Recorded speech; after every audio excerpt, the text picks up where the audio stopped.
Assalamualaikum sahabat fisika, bertemu lagi dengan saya Kiki Rizky Amalia dari SMA Negeri 1 Nunukan Selatan. Pada video pembelajaran kali ini kita akan belajar tentang gelombang cahaya.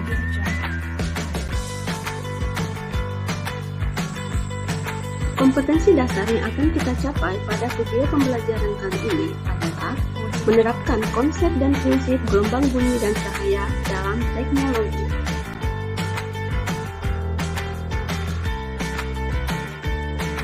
Tujuan pembelajaran adalah setelah mempelajari materi ini, peserta didik diharapkan dapat menerapkan sifat dan gelombang cahaya yang meliputi difraksi, interferensi, dan polarisasi.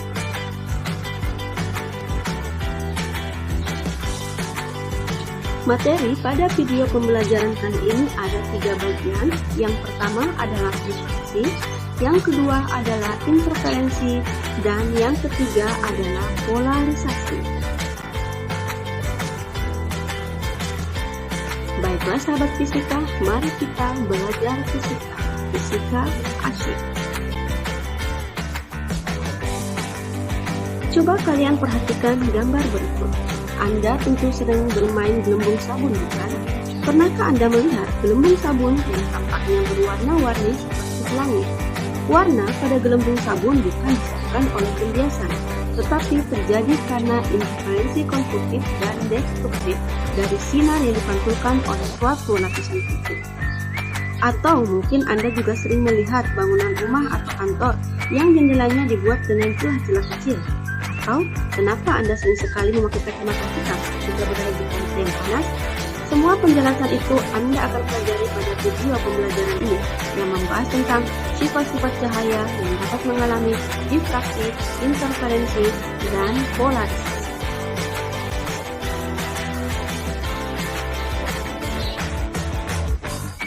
Materi yang pertama adalah difraksi. Pada jarak tertentu, mata kita sulit membedakan posisi dua nyala lampu yang sangat berdekatan. Coba kamu perhatikan mengapa hal ini dapat terjadi. Gejala ini dikarenakan karena diameter pupil mata kita sangat sempit. Akibatnya adalah cahaya dua lampu tersebut ketika sampai ke mata, kita mengalami difraksi. Jadi, apa sebenarnya difraksi cahaya itu? Difraksi cahaya adalah peristiwa pelenturan cahaya yang terjadi jika cahaya melalui celah yang sangat sempit. Kita dapat melihat gejala ini dengan mudah pada cahaya yang melewati sela-sela jari yang kita dapatkan kemudian kita arahkan pada sumber cahaya yang jauh, misalnya lampu neon, atau dengan melihat melalui kisi tenun kain yang terkena sinar lampu yang cukup jauh. Yang pertama, celah tunggal. Difraksi merupakan fenomena penyebaran gelombang elektromagnetik yang muncul ketika gelombang tersebut melewati sebuah celah sempit. Penyebaran ini dapat dijelaskan oleh prinsip Huygens yang mengatakan bahwa setiap bagian dari celah dapat dianggap sebagai sumber cahaya yang dapat berinterferensi dengan cahaya bagian celah yang lain.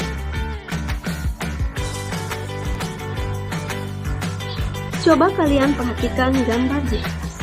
Gambar di atas merupakan proses difraksi ketika melewati sebuah celah tunggal.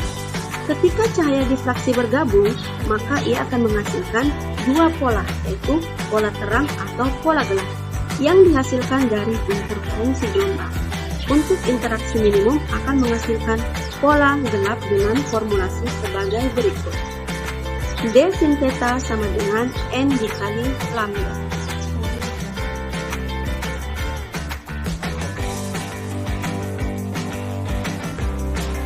Dengan N merupakan urutan pita gelap, jika sudut theta memiliki nilai yang kecil, maka rumus di atas akan menjadi sebagai berikut. dP per L sama dengan N dikali lambda. Di mana D adalah lebar celah, P adalah jarak antar terang, L adalah jarak layar, N adalah terang keberapa, dan lambda adalah panjang gelombang.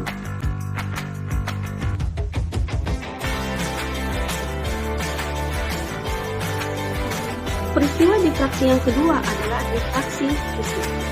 Difraksi cahaya juga terjadi jika cahaya melalui banyak celah sempit yang terpisah sejajar satu sama lain dengan jarak yang konstan. Celah semacam ini disebut dengan kisi difraksi atau sering disebut dengan kisi. Kisi pada difraksi dirumuskan D sin theta sama dengan N dikali lambda atau D dikali Y per L sama dengan N dikali lambda, di mana D adalah konstanta dan N adalah jumlah celah per kisi.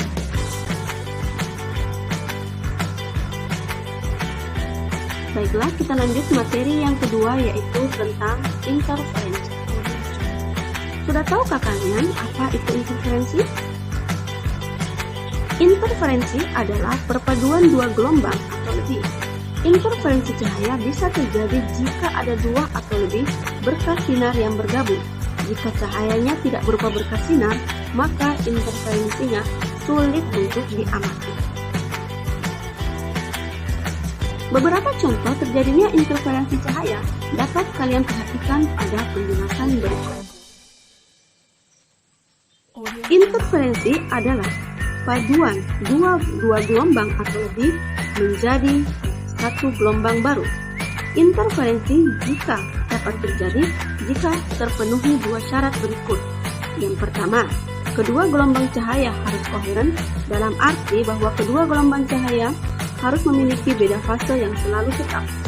Oleh sebab itu, keduanya harus memiliki frekuensi yang sama. Dan kedua gelombang cahaya harus memiliki amplitudo yang hampir sama.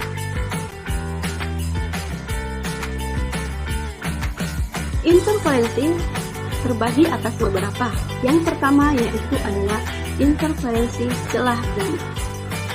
Pola maksimum atau pola terang terjadi jika beda lintasan optik merupakan pelipatan setengah bulat panjang gelombang. Pada interferensi celah ganda dirumuskan dalam persamaan sebagai berikut. D sin theta sama dengan N panjang. Jika pola minimum atau pola gelap terjadi jika beda lintasan optik merupakan pelipatan setengah gelombang bulat panjang gelombang. Pada interferensi celah ganda dapat dirumuskan dalam persamaan sebagai berikut. D sin theta sama dengan N ditambah sepertua dikalikan dengan lambda. Selanjutnya adalah interferensi lapisan tipis. Interferensi lapisan tipis dibagi menjadi dua, yaitu persamaan interferensi maksimum dan persamaan interferensi minimum. Persamaan interferensi maksimum adalah 2nt sama dengan M ditambah sepertua lambda, sedangkan persamaan interferensi minimum adalah 2nt sama dengan M ditambah, di mana T adalah tebal lapisan tipis, N adalah objek interferensi, N adalah indeks bias lapisan, dan lambda adalah panjang gelombang. Materi yang ketiga adalah polarisasi. Coba perhatikan gambar berikut ini. Pernahkah Anda menggunakan kacamata hitam? Dapatkah Anda membedakan intensitas atau tingkat kecerahan cahaya sebelum dan sesudah Anda menggunakan kacamata hitam tersebut? Ketika Anda menggunakan kacamata, Anda akan mendapatkan cahaya di sekeliling Anda menjadi lebih redup. Kenyataan tersebut terjadi karena cahaya mengenai mata telah polarisasi oleh kacamata hitam yang Anda pakai.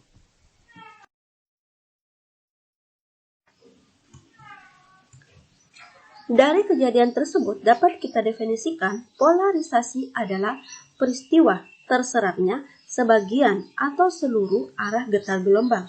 Berbeda dengan interferensi dan difraksi yang dapat terjadi baik pada gelombang transversal maupun longitudinal. Polarisasi hanya terjadi pada gelombang transversal.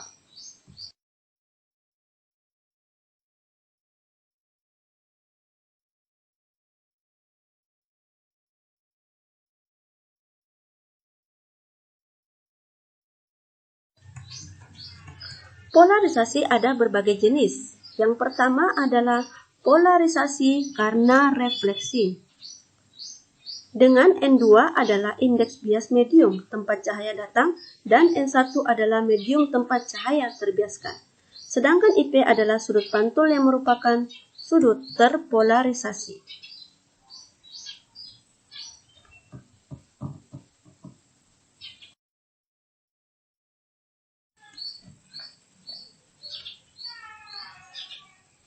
Polarisasi yang kedua adalah polarisasi karena absorpsi selektif. Polarisasi jenis ini dapat terjadi dengan bantuan kristal polaroid. Bahan polaroid bersifat meneruskan cahaya dengan arah getar tertentu dan menyerap cahaya dengan arah getar yang lain. Cahaya yang diteruskan adalah cahaya yang arah getarnya sejajar dengan sumbu polarisasi polaroid. Pada gambar di samping terdapat dua buah polaroid. Pertama disebut polarisator dan polaroid kedua disebut analisator. Dengan sumbu transisi membentuk sudut theta. Seberkas cahaya alami menuju ke polarisator. Di sini, cahaya dipolarisasi secara vertikal, yaitu hanya komponen medan listrik E yang sejajar sumbu transmisi. Selanjutnya, cahaya terpolarisasi menuju analisator. Di analisator, semua komponen E yang tegak lurus, sumbu transmisi analisator diserap. Hanya komponen E yang sejajar sumbu analisator diteruskan, sehingga kuat medan listrik yang diteruskan analisator menjadi sebagai berikut. Selanjutnya adalah polarisasi karena hamburan. Perhatikan gambar berikut ini. Warna biru langit merupakan contoh penerapan hamburan cahaya yang selalu bisa Anda amati setiap hari. Jika cahaya dilewatkan pada suatu medium partikel-partikel, maka partikel-partikel medium akan menyerap dan memancarkan kembali sebagian cahaya itu. Penyerapan dan pemancaran kembali cahaya oleh partikel-partikel medium ini dikenal sebagai fenomena hamburan. Pada peristiwa hamburan, cahaya yang panjang gelombangnya lebih pendek cenderung mengalami hamburan dengan intensitas yang besar. Cahaya biru memiliki panjang gelombang yang lebih pendek daripada cahaya merah. Maka cahaya itulah yang lebih banyak dihamburkan dan warna itulah yang sampai kepada mata kita. Jadi contohnya adalah pada warna biru pada langit. Baiklah, kita beralih ke contoh soal untuk lebih memahami materi tentang gelombang cahaya.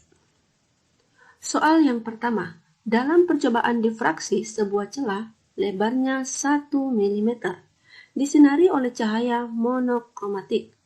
Sebuah layar diletakkan sejauh 2 meter di belakang celah pita. Pita gelap kedua berjarak 0,96 mm dari pusat.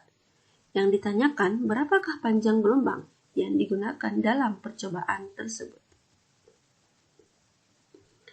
Yang pertama, kita mencari apa-apa yang diketahui dari soal, di mana yang diketahui yang pertama adalah lebar celah atau D sama dengan 1 mm. Diubah dalam bentuk meter sama dengan 10 pangkat minus 3. Yang kedua, lebar celahnya sama dengan 2 meter. Dan panjang pitanya adalah 0,96 mm sama dengan 9,6 kali 10 pangkat minus 4 meter. Dan M sama dengan 2. Ditanyakan berapa panjang gelombang. Penyelesaiannya, D dikali P dikali L sama dengan N dikali lambda, di mana D adalah 10 pangkat minus 3 dan P sama dengan 9,6 kali 10 pangkat minus 4. Berarti D dikalikan dengan P yaitu 10 pangkat minus 3 dikali 9,6 kali 10 pangkat minus 4. Dibagi dengan panjangnya yaitu 2, sama dengan 2 lambda. 10 pangkat minus 3 dikali 9,6 kali 10 pangkat minus 4 dibagi 4 sama dengan lambda. Maka diperoleh lambda atau panjang gelombang 2,4 kali 10 pangkat minus 7 meter. Baiklah sahabat fisika, kita lanjut ke contoh soal yang kedua. Sebuah celah ganda disinari dengan cahaya yang panjang gelombangnya 640 nanometer. Sebuah layar diletakkan 1,5 meter dari celah. Jika jarak kedua celah 0,24 mm, tentukan jarak kedua pita terang yang saling berdekatan. Pembahasan. Berdasarkan soal dikatakan bahwa cahaya melewati celah ganda. Besaran-besaran yang diketahui dari soal yaitu yang pertama, panjang gelombang atau lambda sama dengan 640 nanometer, diubah dalam bentuk meter yaitu 6,4 kali 10 pangkat minus 7 meter. Kemudian lebar layar sama dengan 1,5 meter dan diameter atau jarak antara kedua celah sama dengan 0,24 mm sama dengan 0,24 kali 10 pangkat minus 3 meter. Dan N sama dengan 1 karena dari soal sudah jelas bahwa tertulis sebuah celah ganda, berarti N-nya sama dengan 1. Jarak kedua pita terang yang berdekatan dapat dicari menggunakan rumus sebagai berikut. D dikali Y per L sama dengan N dikali lambda, di mana diameternya sama dengan 0,24 kali 10 pangkat minus 3 dikali Y dibagi 1,5 sama dengan dikalikan dengan N 1 dikali dengan lambda yaitu 6,4 kali 10 pangkat minus 7. Maka diperoleh jarak kedua pita terang yang saling berdekatan Y sama dengan 4 kali 10 pangkat minus 3 meter atau 4,0 mm. Baiklah, kita beralih ke contoh soal yang ketiga. Seberkas cahaya monokromatis dijatuhkan pada dua celah sempit vertikal dan berdekatan dengan jarak D sama dengan 0,01 mm. Pola interferensi yang terjadi ditangkap pada jarak 20 cm dari celah. Diketahui bahwa jarak antar garis gelap pertama di sebelah kiri ke garis gelap pertama di sebelah kanan adalah 7,2 mm. Tentukanlah panjang gelombang berkas cahaya. Berdasarkan soal, besaran-besaran yang diketahui adalah D, jarak antara dua buah celah yaitu 0,01 mm atau 1 kali 10 pangkat minus 5 meter. L sama dengan 20 cm atau 0,2 meter. N sama dengan 1 dan Y sama dengan 7,2 mm diubah dalam bentuk meter yaitu 7,2 kali 10 pangkat minus 3 meter. Panjang gelombang berkas cahaya yang digunakan adalah D dikali Y dibagi L sama dengan N dikali lambda. 1 kali 10 pangkat minus 5 dikalikan dengan 7,2 kali 10 pangkat minus 3 dibagi 0,2 sama dengan 1 lambda. Maka diperoleh lambda atau panjang gelombang sama dengan 3,6 kali 10 pangkat minus 7 mm atau 360 meter. Baiklah sahabat fisika, sekian pembelajaran kita hari ini, semoga bermanfaat. Tetap jaga kesehatan. Assalamualaikum warahmatullahi wabarakatuh.